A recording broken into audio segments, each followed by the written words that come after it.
Walter Rourke straightened his tie in the rearview mirror and glanced at his daughter Marin through the reflection. She sat in the passenger seat, picking at the sleeve of her thrift store jacket. "You look fine," he said. "This jacket smells like mothballs." Marin wrinkled her nose. "Grandma Alice is going to hate it. Your grandmother hates most things. Don't take it personally." Walter pulled into the circular driveway of Alice Creed's Tudor-style home. The house loomed against the gray Portland sky, its manicured lawn bordered by precise hedges that looked like they'd been trimmed with surgical instruments. 3 luxury cars already crowded the driveway. "Do we have to stay the whole time?" Marin asked. 2 hours. Then we're out." They walked up a stone pathway. Walter pressed the doorbell and heard it chime through the house. Amber opened the door, wearing a black cocktail dress that cost more than Walter made in a week.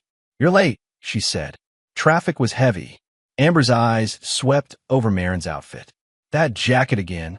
"It's clean," Walter said. "Come in. Mother's been asking about you." The living room buzzed with conversation. Alice Creed held court near the fireplace, surrounded by her circle of neighborhood socialites. She wore cream silk and pearls, her silver hair styled in perfect waves. When she spotted Walter, her smile turned razor thin. "Walter, how nice of you to join us." Alice's voice carried across the room. "And Marin's sweetheart, what an interesting choice of attire." Marin's cheeks flushed red. Walter placed his hand on her shoulder. "Happy birthday, Alice," Walter said. "Thank you. I was just telling everyone about your work at the warehouse. Such honest labor." The way she said honest made it sound like an insult. Walter noticed how the other guests glanced at his shoes, black military-issue boots he'd worn for 15 years. "Marin painted you something," Walter said. Marin pulled a wrapped canvas from her bag. "It's a watercolor of your garden." Alice unwrapped it with theatrical care. The painting showed her rose garden in full bloom, each petal detailed with careful strokes. "How lovely. Very amateur." Alice set it aside without another glance. "Marin, dear, why don't you help in the kitchen? The caterers could use an extra hand." "She's not here to work," Walter said. "Of course not. I just thought she might want to feel useful." Walter's jaw tightened. He recognized the setup Alice's favorite game of making people feel small through fake kindness. "I'll help," Marin said quietly. "No, you won't." Walter's voice cut through the chatter. "You're a guest here." Alice's eyes glittered. "Walter, really?" She offered. "She's 14. She's not the help." The room fell silent. Alice smiled wider, like a cat that had cornered a mouse. "Of course. How silly of me." Alice turned to her guests. "Shall we move to the dining room for dinner?" They filed through the house. Walter stayed close to Marin as they took their seats at the long mahogany table. Crystal glasses and gold-rimmed plates reflected the light from the chandelier overhead. Alice stood at the head of the table, wine glass raised. "Before we eat, I'd like to say a few words." She paused for effect.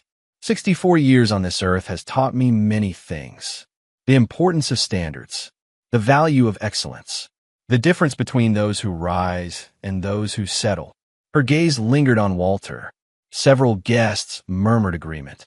"I've been blessed with a successful career in psychology, helping people overcome their limitations. Though some people resist growth, preferring to blame others for their circumstances." Walter's hand tightened around his water glass. Amber stared at her plate. "But tonight isn't about life's disappointments. It's about celebrating with those who matter." Alice raised her glass higher. "To family, friends, and the wisdom to know the difference." The guests toasted. Walter didn't lift his glass. Alice sat down with a satisfied smile. "Now, let's eat before it gets cold." The servers brought out the first course. Walter watched Marin push food around her plate, her appetite gone. Alice dominated the conversation, regaling everyone with stories about her former clients and their fascinating psychological defects. "The human mind is so fragile," Alice said, cutting her salmon with precise movements. "One small trauma can break someone completely. Of course, some people are naturally more resilient than others." She looked directly at Marin when she said it. "Trauma often reveals character," Walter said. "It shows who people really are underneath." "How insightful." Alice's tone dripped condescension. though I find that people from certain backgrounds often lack the tools to process complex emotions properly. What backgrounds would those be? Oh, limited education, unstable family structures, poverty. Alice sipped her wine. These things leave marks that never fully heal.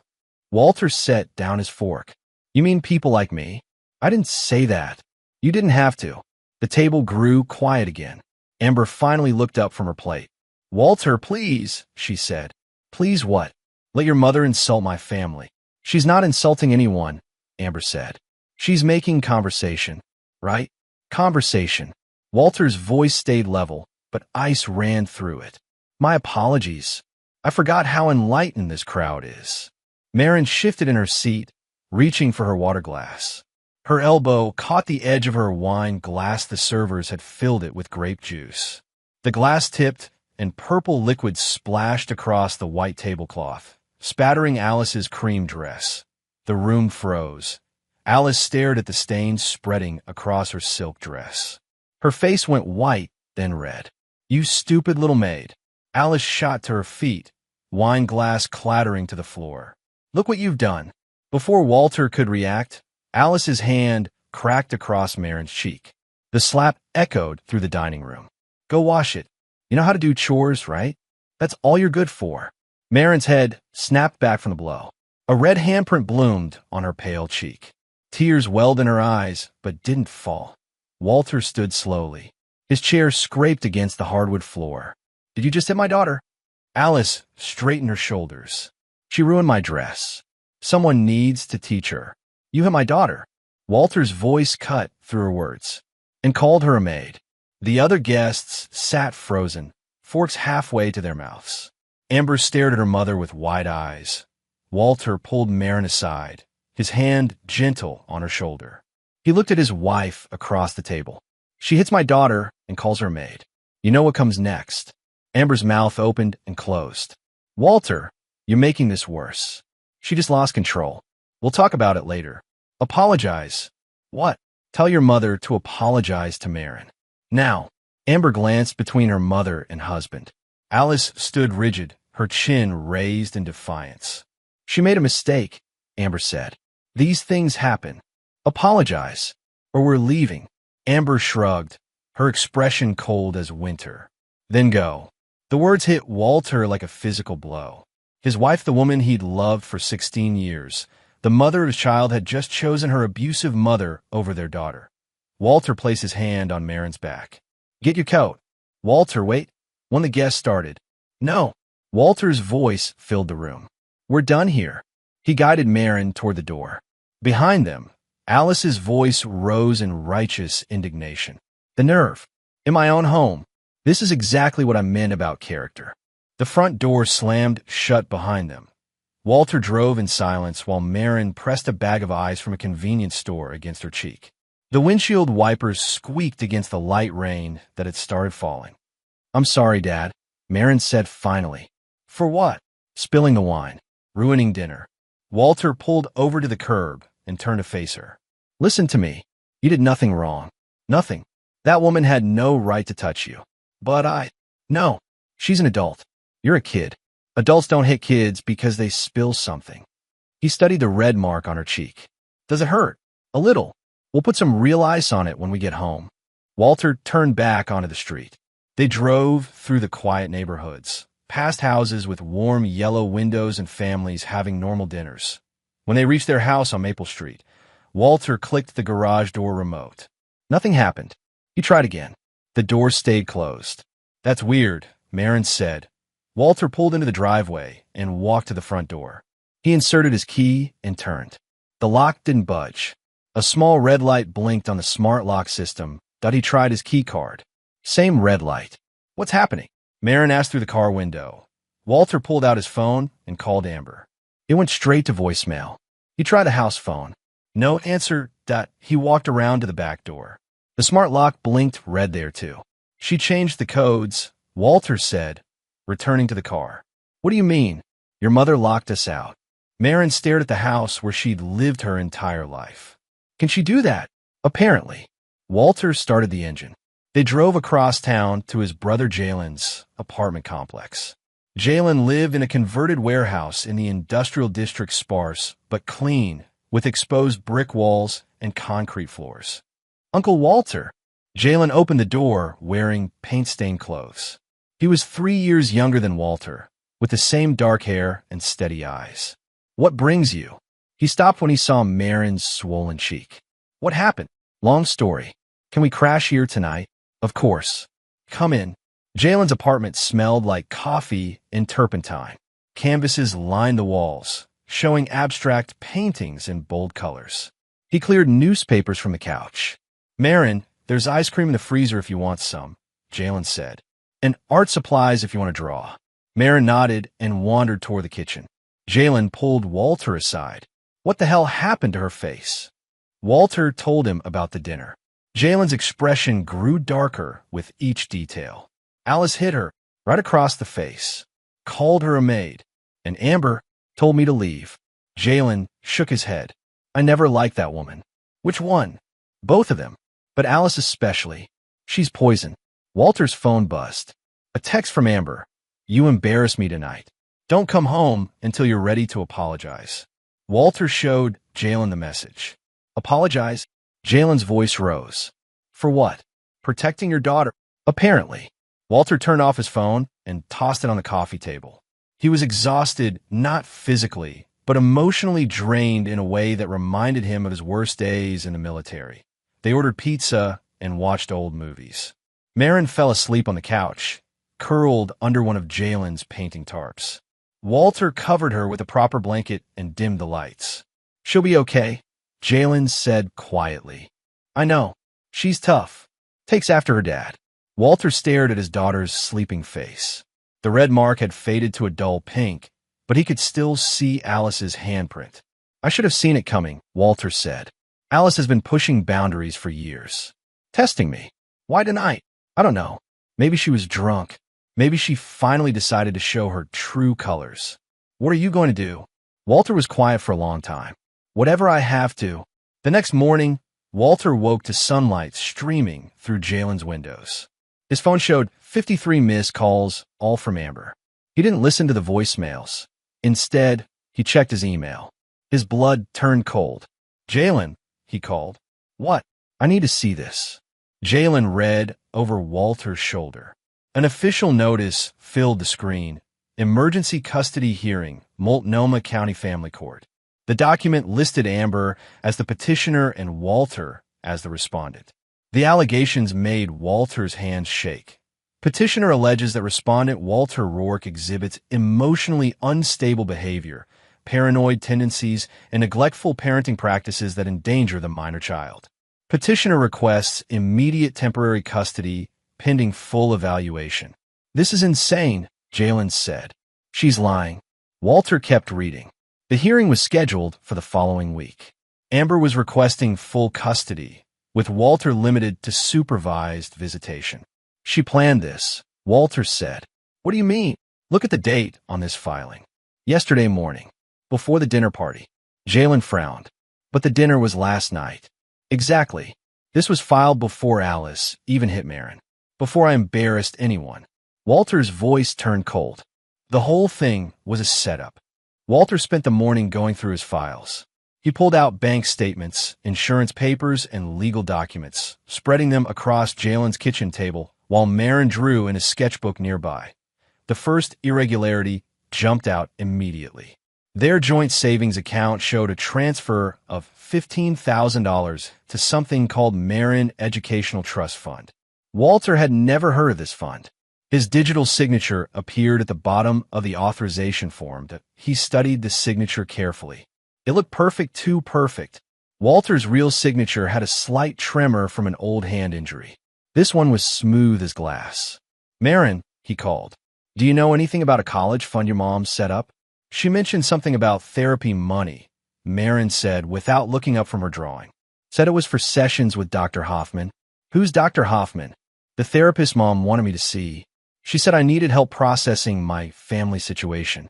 Walter had never heard of Dr. Hoffman. As far as he knew, Marin had never been to therapy. He kept digging. A consent form for psychological evaluation, signed with his forged signature. A custody agreement drafted 6 months ago, also forged. Financial documents redirecting his military severance bonus into accounts he'd never opened. The pattern became clear. For at least 2 years, someone had been systematically preparing to remove him from his family. Every document bore his signature, but Walter remembered signing none of them. His phone rang. Amber's name appeared on the screen. "Answer it," Jalen said. "See what she has to say." Walter hit the speaker button. "What do you want?" "Walter, thank God. I've been trying to reach you all night." Amber's voice sounded strained. "Where are you?" "Where's Marin?" "Somewhere safe." "This is ridiculous. Come home. We can work this out." "Work what out?" "The custody hearing you filed before your mother hit our daughter." Silence on the other end. "I don't know what you're talking about," Amber said finally. "The emergency custody petition, filed yesterday morning, before the dinner party." "Walter, you're being paranoid. Just come home." "Paranoid?" Walter's voice stayed deadly calm. "Is that what you're going to tell the judge? That I'm paranoid? If you don't stop this behavior, yes." Walter looked at the forged documents spread across the table. "Whose idea was this, Amber? Yours or your mother's?" "I have to go. Bring Marin home by tonight, or I'm calling the police." The line went dead. Walter set down the phone and continued sorting through papers. Each document told the same story, a careful, methodical plan to isolate him from his daughter and his finances. "They've been working on this for years," he told Jalen. "Every signature, every form, every account. It's all fake." "How's that possible?" "Easy, if you know what you're doing. Alice is a psychologist. She understands how to manipulate systems. And Amber manages corporate events. She's good with paperwork and details." Marin looked up from her drawing. "Are you getting divorced?" Walter met her eyes. "I don't know yet, sweetheart. But whatever happens, you're staying with me. Promise?" "Promise." But as Walter stared at the evidence of their betrayal, he realized promises might not be enough. Amber and Alice had spent 2 years building their case. They had documents, testimony from their chosen therapist, and a narrative that painted Walter as unstable. All he had was the truth that, in his experience, truth didn't always win in court. "Jalen," he said, "I need a lawyer. I know someone. Kinley Trask. She handles family law. Is she good?" "She's a killer. Specializes in taking down narcissistic parents." Walter gathered the forged documents into a folder. "Call her." That afternoon, Walter and Marin drove to Kinley Trask's office in downtown Portland. The law firm occupied the top floor of a glass building, with views of the Willamette River. Kinley Trask was younger than Walter expected, maybe 35, with short red hair and sharp green eyes. She wore a simple black suit and no-nonsense expression. "Mr. Rourke," she said, shaking his hand. "Jalen told me about your situation. This is Marin." "Yes." Kinley knelt to Marin's eye level. "That's quite a bruise. How are you feeling?" "Okay, I guess." "Good. You're brave for being here." Kinley stood and gestured to chairs across from her desk. "Let's see what we're dealing with." Walter handed her the custody petition and the forged documents.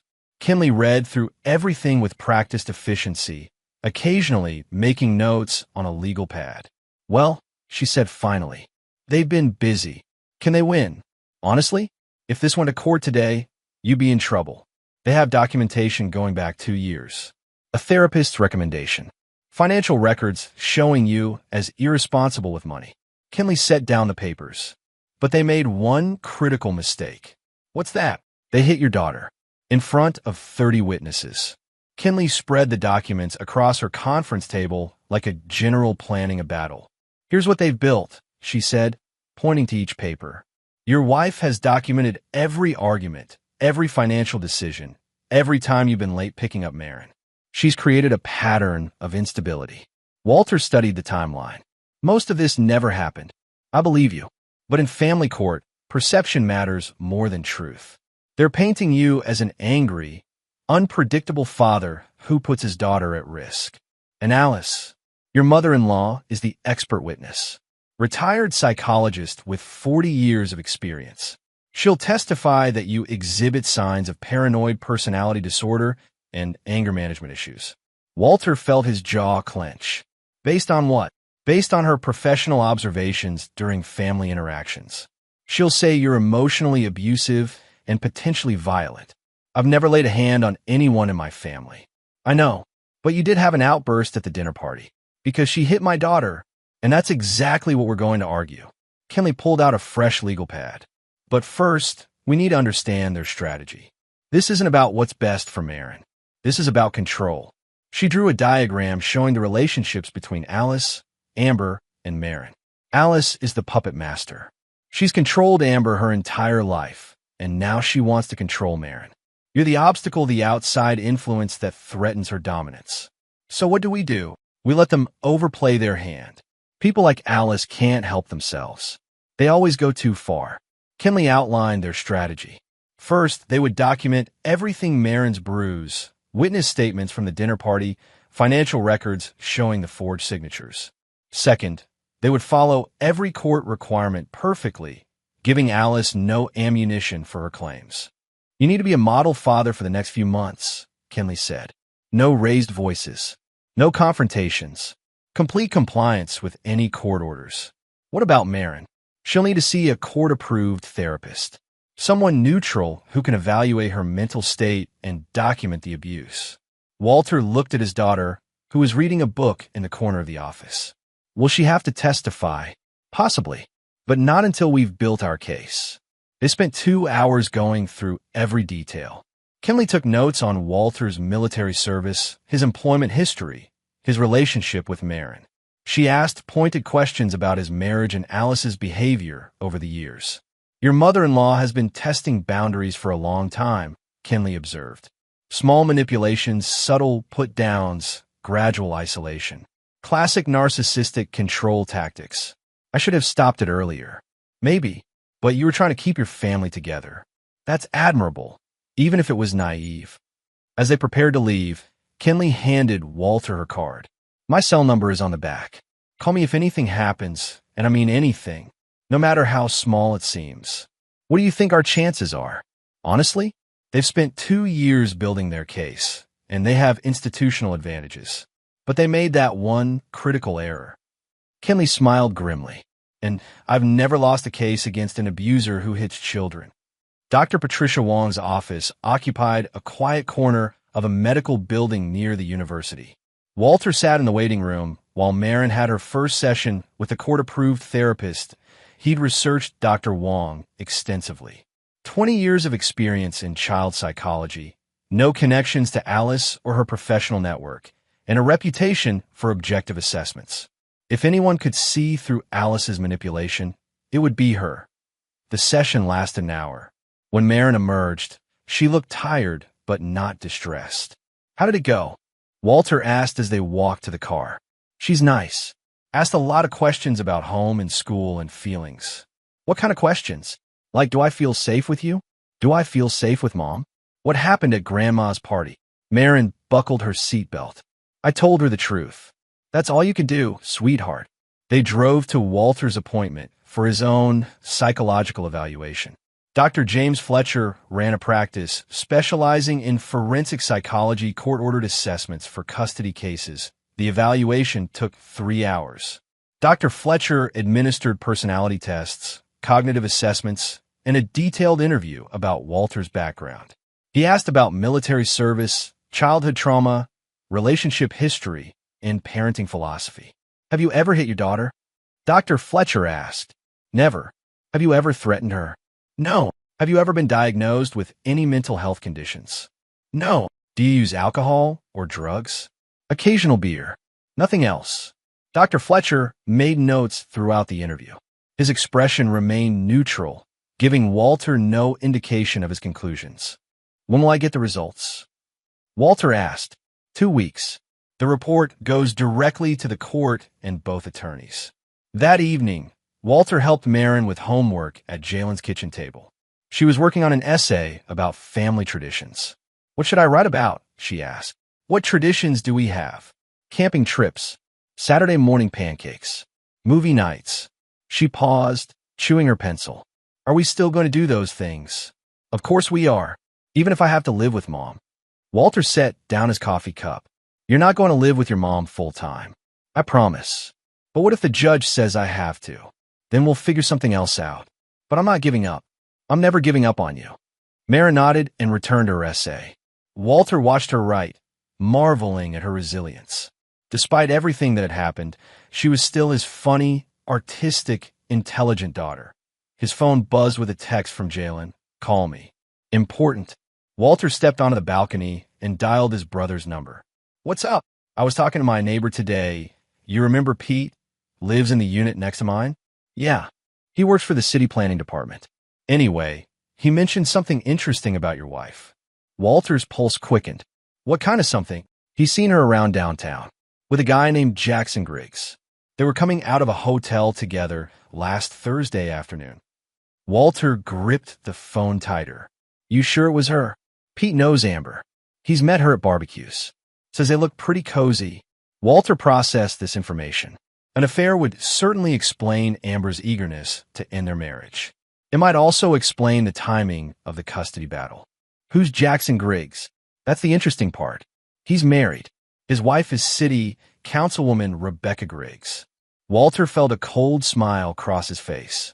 If Amber was having an affair with a married city official, it could shift the entire custody case.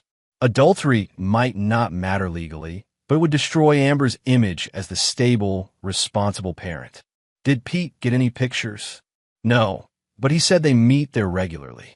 Thursday afternoons, around 2 o'clock. Walter considered his options.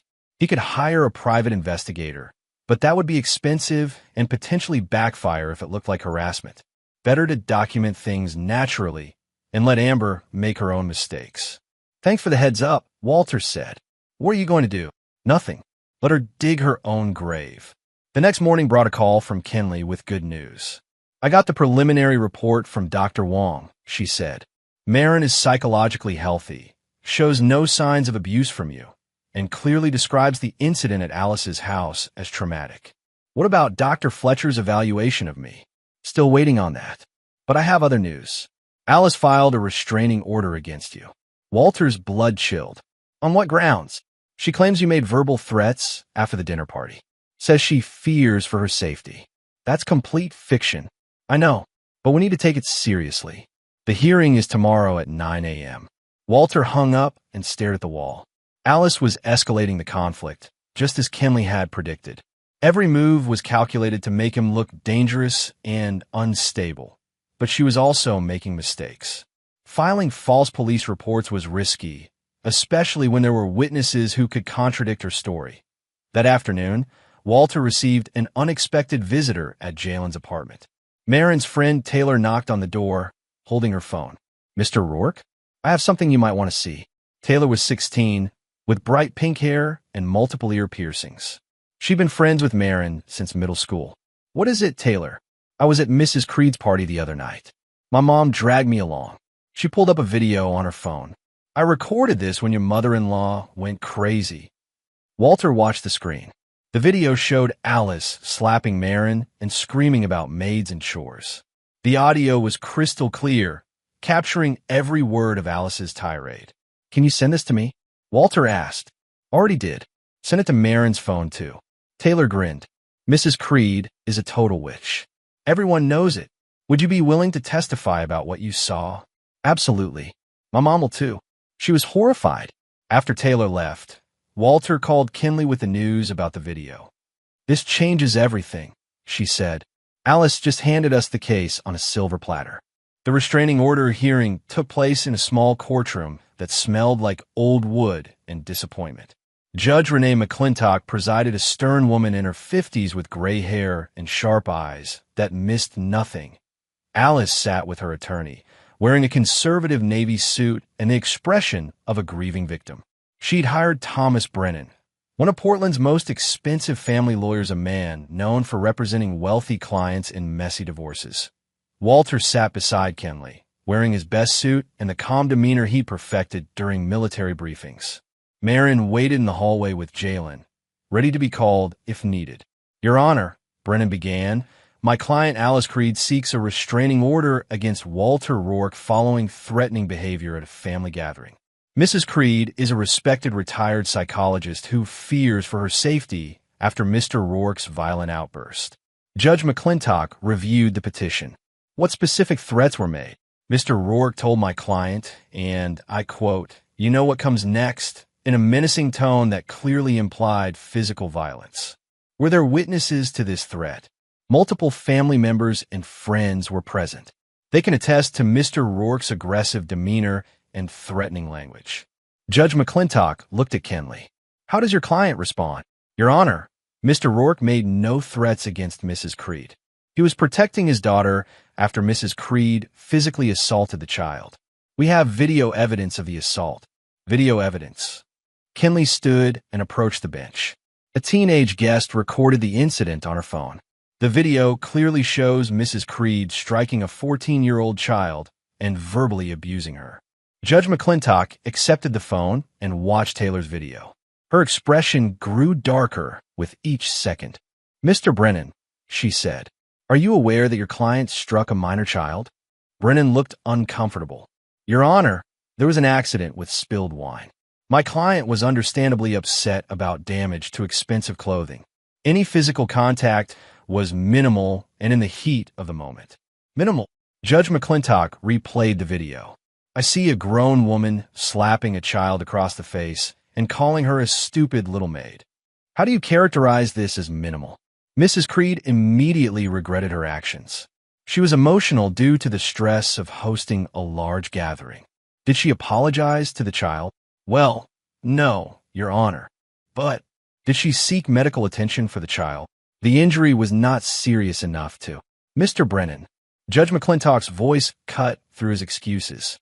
"Your client struck a minor child in front of multiple witnesses, causing visible injury, and now seeks a restraining order against the child's father for protecting her. Do you see any problems with this narrative?" Brennan shuffled his papers. "Your Honor, we maintain that Mr. Rourke's response was disproportionate and threatening." Judge McClintock turned to Alice. Alice rose, her composure slightly cracked. "You have a doctorate in psychology, correct?" "Yes, Your Honor." "You spent 40 years treating patients, many of them children." "That's correct."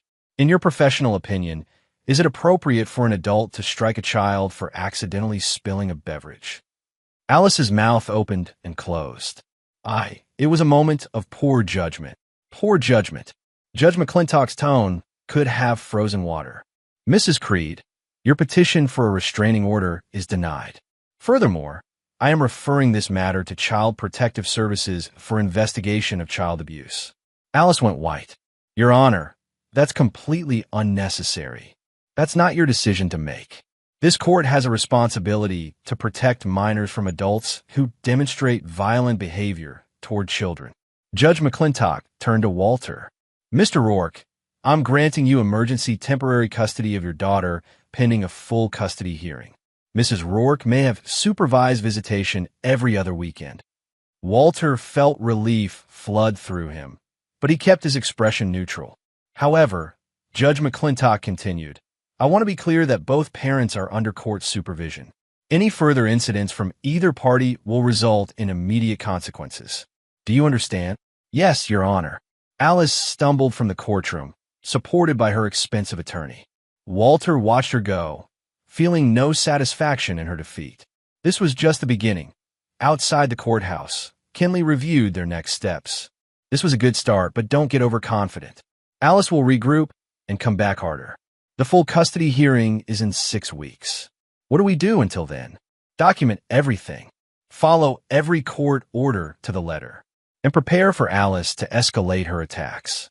Walter looked at his daughter, who was drawing in her sketchbook while sitting on a courthouse bench. "What kind of escalation?" "Financial sabotage, character assassination, false allegations." Kenley's expression was grim. "People like Alice don't accept defeat gracefully. She'll try to destroy you before she gives up control." But as they walked to the car, Walter felt something he hadn't experienced in weeks: hope. For the first time since this nightmare began, he had legal custody of his daughter. Alice had overplayed her hand, just as Kenley predicted. Now it was Walter's turn to press his advantage. Walter spent the weekend moving Marin's belongings from their old house to a 2-bedroom apartment he'd rented across town. Amber wasn't there according to the neighbors. She'd been staying at her mother's house since the court hearing. The apartment was smaller than their old home, but it felt safer. No smart locks that could be changed remotely. No history of Alice's manipulation. Just clean walls and a fresh start. I like it here, Marin said, arranging her art supplies on the kitchen table. It feels like ours. It is ours. Walter was hanging pictures when Kinley called with news. I've been digging into those forged signatures, she said. I found something interesting. Your wife used the same notary for all the documents a woman named Patricia Voss who works at Amber's company. Is that significant? Very. Notaries are required to verify identity before witnessing signatures. If Ms. Voss notarized documents without you being present, she committed fraud. That makes the documents invalid and gives us grounds for criminal charges. Walter felt a cold satisfaction. What kind of charges? Identity theft, financial fraud, forgery. Your wife could face serious jail time. And Alice, if we can prove she orchestrated it, she's looking at conspiracy charges. Plus, her psychology license is already under review because of the child abuse incident. Walter considered his options. He could push for criminal prosecution, which would destroy both women. Or he could use the threat of charges as leverage in the custody case. What do you recommend? File the charges. They showed no mercy when they tried to take Marin away from you. Why should you show mercy now? Walter thought about his daughter, who was humming while she painted at the kitchen table. Because Marin doesn't need to see her mother go to prison. Walter, they forged your signature dozens of times. They stole your military benefits. They try to have you declared an unfit parent based on lies. I know, and you still want to protect them? I want to protect my daughter. There's a difference. Kinley was quiet for a moment. You're a better man than they deserve, but I still think you should file charges. It sends a message that this behavior has consequences. File them, but offer a plea deal, full custody, no financial support, and they stay away from us. If they reject it, we go to trial. That's generous. That's strategic. I want them gone, not destroyed. The next morning brought unexpected news. Jalen called while Walter was making breakfast. You need to see the newspaper, Jalen said. Why? Just trust me. By the local section. Walter walked to the corner store and grabbed a copy of the Oregonian. On the third page, a headline caught his eye. City official's wife exposes affair in social media tirade. The article described how Rebecca Griggs, wife of city planning official Jackson Griggs, had discovered her husband's affair and posted screenshots of text messages on her Facebook page. The messages were between Jackson and someone identified only as A, but they left little doubt about the nature of their relationship. One message read, "Can't wait to get away from him permanently. The lawyer says we'll have full custody by Christmas." Another, "Your divorce will be final before mine. We can be together openly then." Walter smiled grimly. Amber had just exposed her own motivation for the custody battle in writing. His phone rang. Kinley's voice was excited. "Have you seen the news? Just read it. This is incredible. Your wife not only admitted to the affair, she admitted the custody case was part of a plan to leave you. No judge will award custody to a parent who's plotting to abandon their child with a lover. What's our next move? We accelerate the timeline. I'm requesting an emergency hearing based on new evidence. We might be able to wrap this up in 2 weeks instead of 6. That afternoon, Walter received a call from Amber. She sounded desperate. "Walter, we need to talk." "About what?" "About this mess with Jackson. It's not what it looks like. It looks like you've been planning to leave me for months while pretending to want custody of our daughter. That's not. I mean, yes, Jackson and I have been seeing each other, but the custody thing isn't about him. It's about what's best for Marin." Walter almost laughed. "What's best for Marin is not being used as a pawn in your love life. Can we meet? Please? Just to talk. All communication goes through lawyers now. Walter, please. I made mistakes, but I'm still Marin's mother. You chose your mother over your daughter. You forged my signature. You try to have me declared unfit based on lies." Walter's voice stayed calm, but ice ran through it. "You burned that bridge. I can make this right." "No, you can't. Some things can't be fixed." Walter hung up and blocked her number. The emergency custody hearing took place on a rainy Thursday morning. Walter sat beside Kinley in the familiar courtroom, watching Judge McClain. Amber sat across the aisle with a new attorney, a public defender, since Thomas Brennan had dropped her as a client when the fraud charges were filed. She looked haggard, her usual polish replaced by the desperate appearance of someone whose world was collapsing. Alice wasn't present. According to Kinley, she was dealing with her own legal problems as the state psychology board investigated her license. Ms. Rourke, Judge McClintock said, "I've reviewed the new evidence regarding your relationship with Mr. Griggs and the text messages indicating your intention to relocate with your daughter. How do you respond?" Amber's attorney stood. "Your Honor, my client admits to making poor personal choices, but she maintains that her primary concern is her daughter's welfare. Her text messages suggest otherwise. Quote, the lawyer says we'll have full custody by Christmas. This indicates a predetermined outcome rather than concern for the child's best interests. My client was emotional when she sent those messages. They don't reflect her true feelings." Judge McClintock pulled out another document. "I also have evidence of forged signatures on multiple legal and financial documents. How do you explain this?" Amber's attorney looked uncomfortable. "My client denies any knowledge of forged documents. The handwriting analysis says otherwise. So does the testimony from the notary, who admits she never verified Mr. Rourke's identity before witnessing his signatures." Judge McClintock set down the papers and looked directly at Amber. "Ms. Rourke, in my 20 years on the bench, I have rarely seen such a systematic attempt to defraud a parent of their rights. You forged your husband's signature dozens of times. You conspired with your mother to have him declared mentally unfit. You planned to relocate his daughter to facilitate your affair with a married man." Amber stared at her hands. "Furthermore, your mother physically assaulted your daughter, and your response was to blame your husband for protecting her. This demonstrates a complete failure of parental judgment." Judge McClintock opened her ruling. "Therefore, I award full legal and physical custody of Maren Rourke to her father, Walter Rourke. Ms. Rourke is granted supervised visitation once per month, with all visits to be supervised by a court-appointed monitor." Amber began crying silently. "Additionally, I am ordering Ms. Rourke to pay child support in the amount of $800 per month, effective immediately.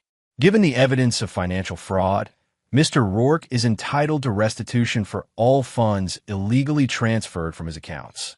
Judge McClintock looked at Walter.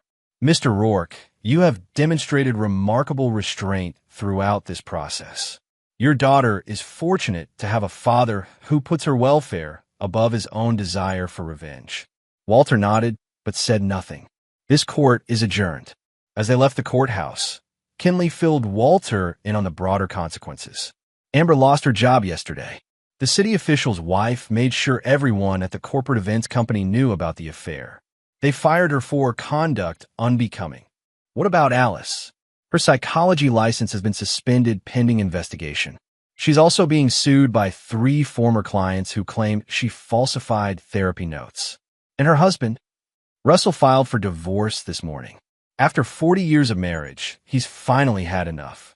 Walter felt no satisfaction in their destruction. These were consequences they brought on themselves through their own choices. What happens now, he asked. You rebuild your life. Focus on Maren. Let them deal with their own mess. That evening, Walter helped Maren with homework while dinner cooked on the stove. She seemed lighter somehow, as if a burden had been lifted from her shoulders. Dad, she said, looking up from her math problems. Yeah, are you happy? Walter considered the question. Was he happy? His marriage was over. His family was destroyed. He'd learned that the woman he'd loved for 16 years had been systematically betraying him for years, but his daughter was safe. She was with him. They had their own place, their own life, free from Alice's manipulation and Amber's lies. I'm content, he said finally, and that's enough for now. 3 months after the custody hearing, Walter had settled into a new routine. He worked his warehouse shifts, picked up Maren from school, helped with homework, and spent evenings reading or watching movies together. Simple pleasures that felt profound after the chaos they'd endured. Amber's monthly supervised visits were awkward affairs in a sterile conference room at the Family Services building. She brought gifts and made promises, but Maren remained distant. The damage to their relationship would take years to heal, if it ever did. Walter was grading Marin's math homework when she brought him an envelope that had arrived in the mail. "It's from Grandma Alice," Marin said. Walter recognized the elegant handwriting on cream-colored stationery. He opened the letter and read, "Dear Marin, I hope this letter finds you well, though I suspect your father will intercept it before you read these words. I have been thinking about you constantly since our unfortunate separation. I want you to know that everything I did was out of love for you and concern for your future. Your father may have convinced the courts that I am a villain, but someday you will understand that I was trying to protect you from his influence. You're becoming cold, like your father. That's a sad future for such a bright girl. I hope you will remember the grandmother who loved you before he poisoned your mind against me. With eternal love, Grandma Alice." Walter read the letter twice, feeling his anger rise with each word. Even in defeat, Alice was still trying to manipulate his daughter, still trying to plant seeds of doubt and guilt. He walked to the kitchen drawer and pulled out a pair of scissors. "What are you doing?" Marin asked. Walter cut the letter into tiny pieces, then put the pieces in an envelope and addressed it back to Alice. Sending a message, he said that he mailed the shredded letter that afternoon. 2 weeks later, a documentary crew contacted Walter through Kenley. They were producing a series about parental alienation and custody battles, and they'd heard about his case through court records.